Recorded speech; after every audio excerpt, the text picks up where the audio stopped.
Assalamualaikum warahmatullahi wabarakatuh.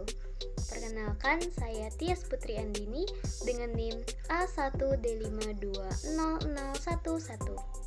Pada kesempatan ini, saya akan menjelaskan latar belakang dari produk kami, yaitu stik labu kuning. Indonesia merupakan negara agraris yang memiliki beragam bahan pangan.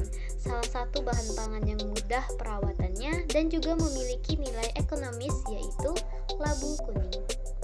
Labu kuning merupakan jenis tanaman hortikultura yang juga dikategorikan sebagai tanaman pangan karena pada beberapa daerah seperti di daerah Madura, labu dijadikan sebagai makanan pokok. Labu kuning merupakan salah satu tanaman yang memiliki nilai ekonomis yang tinggi.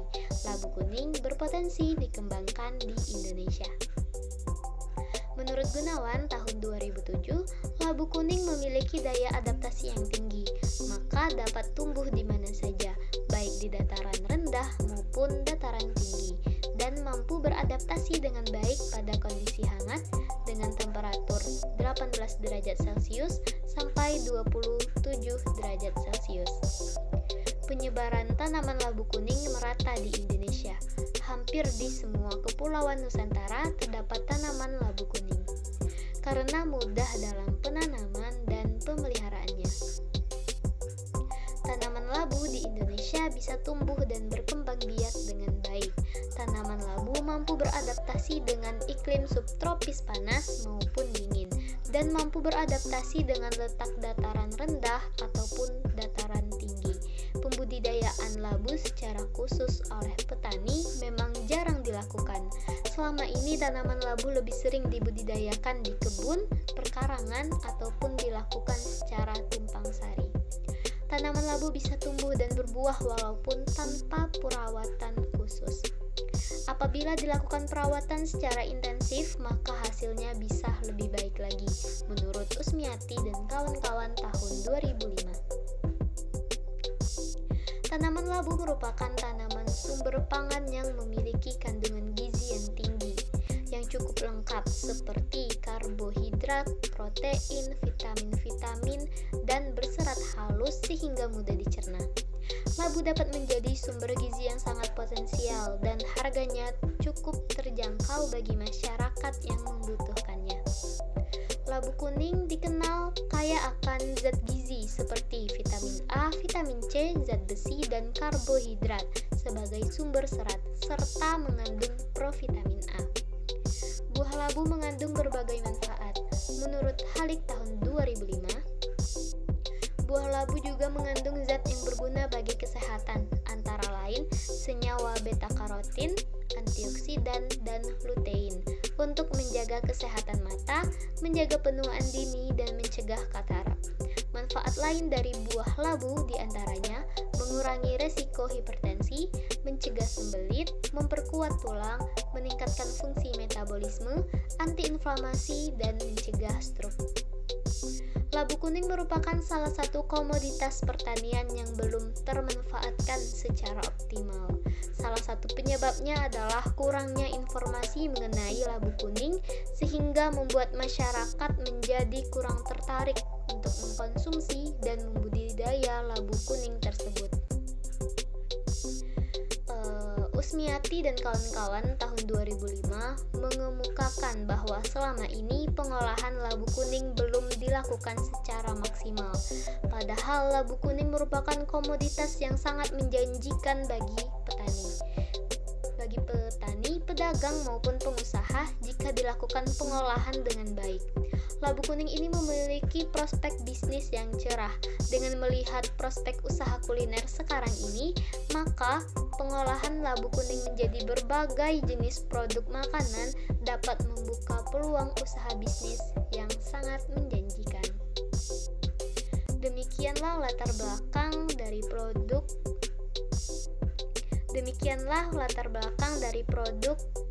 kelompok kami, yaitu stik labu kuning. Selanjutnya akan dilanjutkan oleh rekan saya. Baiklah, saya Yulia Anissa, NIM A1D520012. salah satu anggota dari kelompok 2 akan melanjutkan penjelasan dari teman sebelumnya. Dan ada juga tujuan usaha. Adapun tujuan dari program ini yaitu yang pertama mengetahui zat-zat yang terkandung dalam labu kuning. Kedua, meningkatkan inovasi olahan pangan dari labu kuning. Ketiga, mengetahui tata cara pengolahan labu kuning menjadi sebuah stik labu kuning. Dan ada juga luaran yang diharapkan, yaitu dengan terkesannya kegiatan pembuatan stik labu kuning ini dapat menghasilkan suatu luaran yang bermanfaat. Dan kita juga bisa mempromosikan dan mengenalkan stik labu kuning ini kepada masyarakat setempat agar keuntungan dari stik labu kuning ini dapat diraih. Terciptanya stik labu kuning ini sebagai olahan pangan yang inovatif dan sehat. Assalamualaikum warahmatullahi wabarakatuh. Saya Marcella Putri Sabrina dengan NIM A1D520031 akan menjelaskan awal mula kenapa kami memilih untuk membuat stik labu kuning sebagai bisnis usaha. Bisnis usaha kuliner memang tidak mengenal krisis karena makanan dan minuman merupakan kebutuhan dasar setiap orang. Saat ini, bisnis kuliner sudah semakin berkembang dan masyarakat lebih membutuhkan makanan yang praktis, baik itu pembuatannya, penyajian, ataupun cara konsumsinya. Oleh karena itu, kami akan mengolah buah yang mengandung banyak manfaat dan juga vitamin, serta yang pastinya sangat praktis dalam pembuatan, penyajian, dan cara konsumsinya, yaitu makanan ringan stik labu kuning. Nantinya produk olahan ini akan kami inovasikan dengan menambahkan rasa seperti rasa original, asin, pedas, dan lain-lain. Sehingga produk ini memiliki banyak varian rasa dan masyarakat akan tertarik untuk mencoba produk kami. Terutama anak-anak yang tidak suka labu akan menjadi suka karena labunya diolah menjadi snack. Ada beberapa keunikan dari produk ini, yaitu yang pertama, menaikkan nilai ekonomis labu kuning. Yang kedua, kami akan menambahkan beberapa varian rasa seperti yang sudah disebutkan tadi, yaitu ada original, pedas, asin, dan lain-lain. Yang ketiga, harganya terjangkau tergantung berat produk. Yang keempat, pemasaran akan dilakukan dengan menggunakan dua sistem, yaitu sistem online yang melalui media sosial dan juga sistem offline. Dan yang terakhir, produk ini dikemas dengan menggunakan plastik polipropilen dan juga logo yang menarik, sehingga banyak pembeli yang tertarik untuk membelinya. Baiklah, sekian penjelasan awal mula usaha stik labu kuning dari saya, dan untuk selanjutnya akan dijelaskan oleh rekan saya. Assalamualaikum warahmatullahi wabarakatuh. Perkenalkan, saya Lydia Risma Safitria dengan NIM A1D520017. Saya adalah salah satu anggota dari kelompok 2 Technopreneur, dan kali ini saya akan melanjutkan penjelasan dari teman-teman saya sebelumnya. Kali ini, pada kesempatan kali ini, saya akan menjelaskan perkiraan keuntungan dan kerugian dari ide usaha kami jika berhasil didistribusikan. Baik, seperti yang kita ketahui, sebuah usaha itu tidak lepas dari namanya keuntungan dan kerugian, di mana kita mengharapkan keuntungan yang sebesar-besarnya dan kerugian yang sekecil-kecilnya agar tujuan itu dapat tercapai. Kami memperkirakan keuntungan dan kerugian yang bisa terjadi.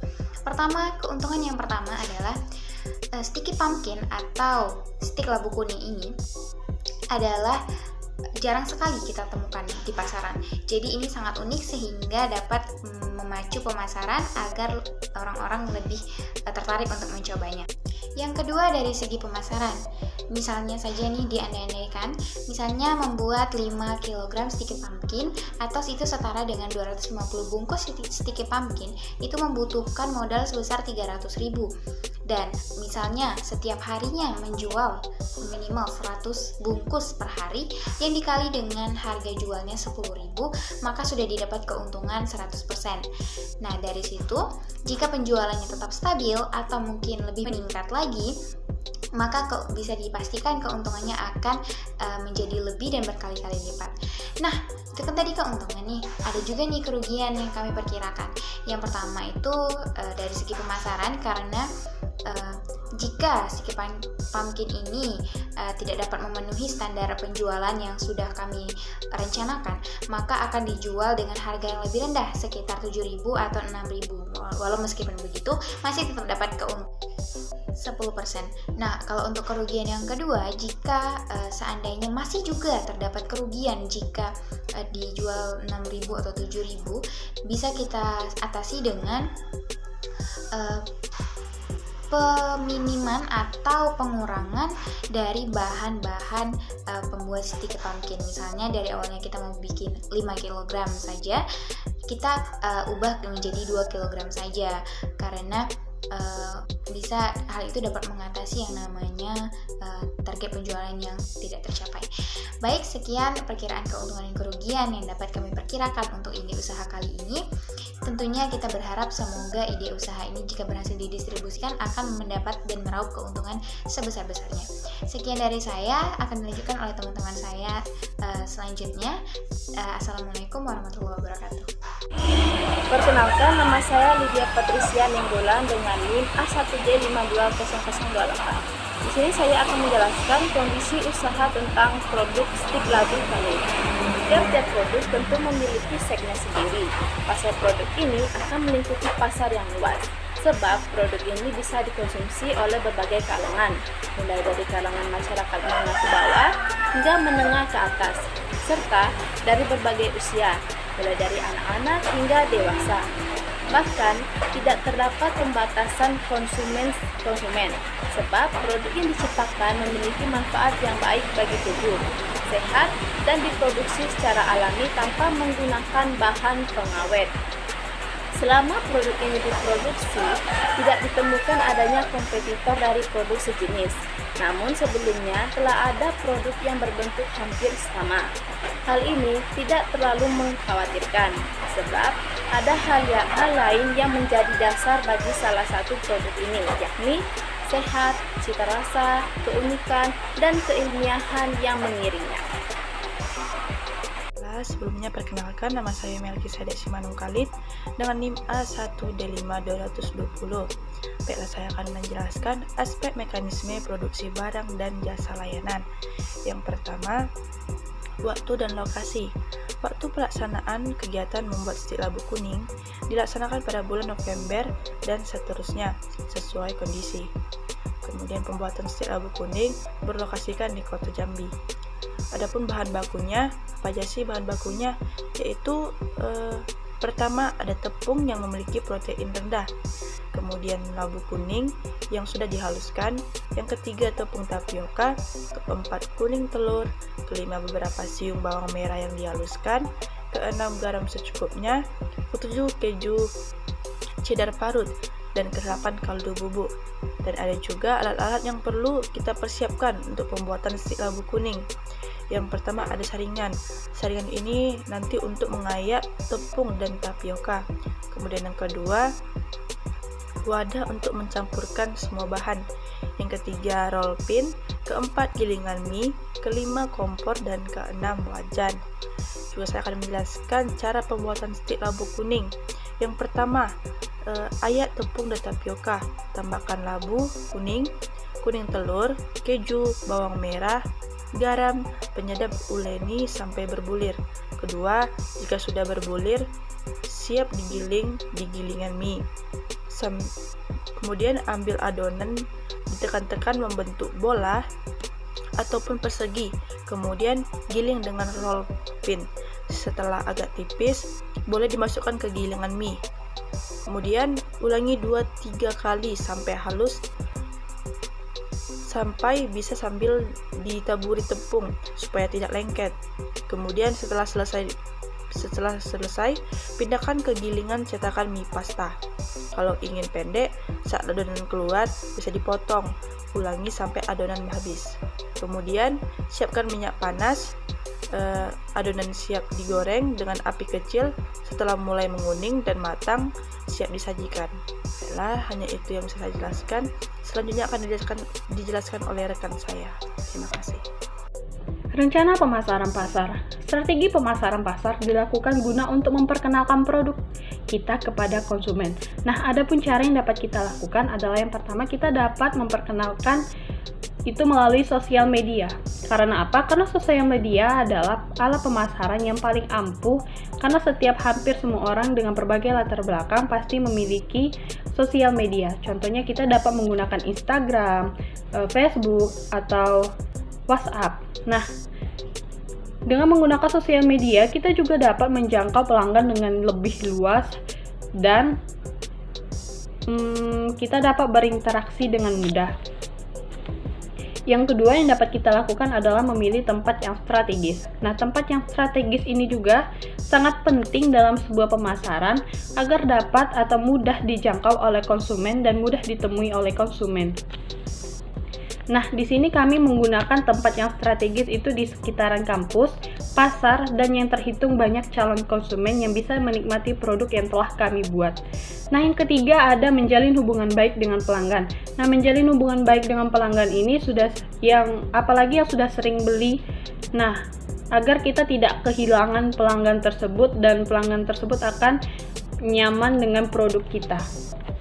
Nah, yang terakhir kita dapat menggunakan cara pemasaran dengan menggunakan pelebaran kaki. Maksudnya di sini adalah jika kita telah merasa cukup promosinya di Instagram, sosial media atau gimana, nah maka kita bisa mencoba dengan cara terakhir, yaitu pelebaran kaki, seperti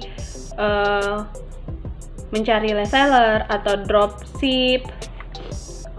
Terus dengan cara ini pemasaran Anda dapat menawarkan produk ke lingkungan sekitar mereka dan mungkin saja bisa mencakup lebih baik daripada Anda. Baik, perkenalkan nama saya Irene Janiko dari Berhas, NIM A1D5-223. Pada kesempatan kali ini, saya akan menjelaskan tentang bahan-bahan apa aja sih yang dibutuhkan untuk pembuatan produk sticky pumpkin kami ini. Nah baik, yang pertama yaitu labu kuning seharga 30.000, telur 10.000, tepung 8.000, bawang merah 15.000, garam 5.000, keju 15.000, kaldu bubuk 3.000, minyak goreng 18.000.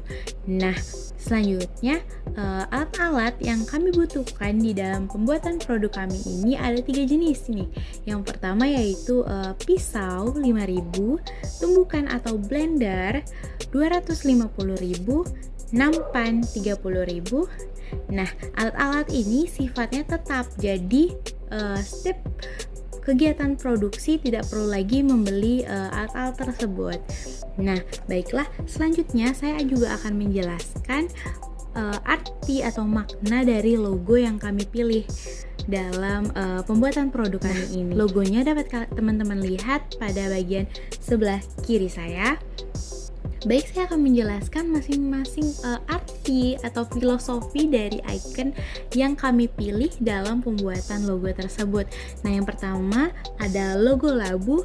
Logo labu di sini mengartikan bahwa produk yang kami buat berbahan dasar labu kuning. Nah, yang kedua yaitu cabai. Cabai di sini menggambarkan bahwa camilan ini memiliki varian rasa pedas yang nantinya akan membuat teman-teman menjadi ketagihan nih dengan selera pedas yang kami tambahkan pada camilan kami tersebut. Selanjutnya yaitu ada icon stick atau ikon makanan yang terbuat dari yang berbentuk stick. Nah, ini merupakan lambang perwujudan dari hasil akhir produk kami ini yang berbentuk stick. Selanjutnya ada icon lingkaran hitam yang kami tambahkan pada logo kami tersebut. Lingkaran hitam itu memiliki kesan dinamis, bergerak dengan cepat, tidak terputus, tidak memiliki awal ataupun akhir, memiliki kualitas, dan sesuatu yang sempurna.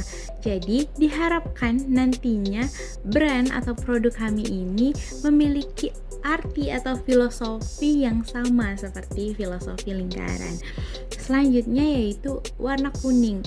Nah, kami memilih warna kuning pada background logo kami karena warna kuning itu melambangkan keceriaan, sehingga kami harapkan nantinya para konsumen ataupun teman-teman semua yang menikmati produk kami akan ceria kembali dalam menjalani hari-harinya.